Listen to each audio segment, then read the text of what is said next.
All right, welcome back, ladies and gentlemen, to the Chupacabra Tutorials channel. I'm your host, Larry, and today I'm going to show you how to download the CurseForge app and use it to download or create all of your favorite mod packs in one convenient place. Sort of similar to how other launchers like Modrinth works, it's just this one is built into CurseForge, which is one of the larger, more popular repositories for mods for games of all shapes and sizes, as you can see here on their homepage.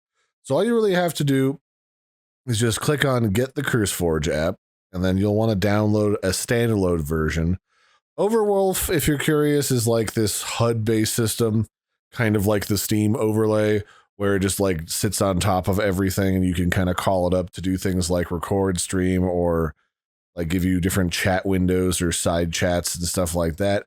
It's interesting, but I kind of think it's unnecessary, so I just do all of my downloads for stuff like this individually. And then once it's downloaded, we can just click to run it from our downloads list, or you can go to your downloads folder and grab it there. I'm just going to hit run, and then it's going to walk me through the installation process. And most of the installation process, unless you want to change the default location for where it's installed, is pretty straightforward. It's just agreeing to all of their legal terms and conditions. It then downloads the missing components that didn't come with the installer. And the installation process should only take a moment.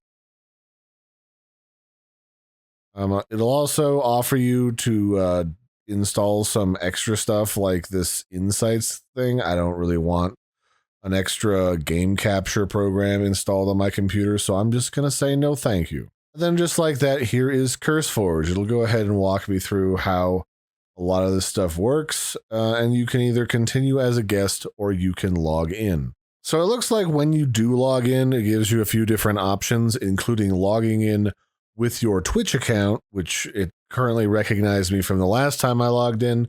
So I just went ahead and did that. It's just me as Larry Chupacabra, which is my usual username when playing different games. So now I have the option to pick a game that I want to play and download Modpacks for.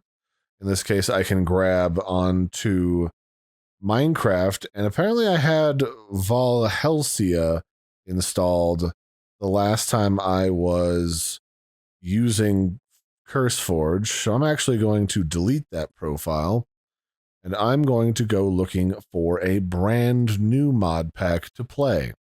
So when it comes to mod packs, it's really simple. You just find one that looks interesting, or you hear about one on like YouTube, because a lot of popular YouTubers will play fun looking mod packs as they become available. And then once you grab one, you can just click it, like Biomes and Dungeons Bad, RPG and music. So I'll just install that. And then that'll automatically do all the installation and, fancy background work for me. So I don't have to hand install anything, which is really handy because this mod pack contains 330 mods. Although each individual mod's probably only a couple megabytes at most, so it doesn't really take that long to install something like this. So while Biomes and Dungeons Bad mod pack is downloading, I can also go back to the Minecraft section under Discover, and then I have the option, if I go under Mods, to start crafting my own custom mod pack. And it really just works on whatever you want to add from this massive list. So I could do things like add waystones, and I could either add it to an existing profile, but this one that I have is already a set mod pack, so I need to create a new one. And I can just call this my cool fancy mod pack. And then we can hit create.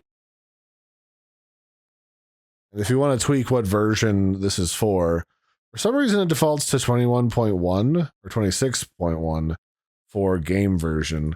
I'm not entirely certain as to why, but I'll just say that the mod loader is going to be Fabric, and then I'll just put it to the most recent version of Minecraft, and then I will hit create. And then from here, I can just go ahead and start adding things to this mod pack. And there's not really a lot in it. There's just Balm, which is an API, the Fabric API, and Waystones, which allows you to teleport around when you're inside of the game. So we're just going to continue to discover under mods.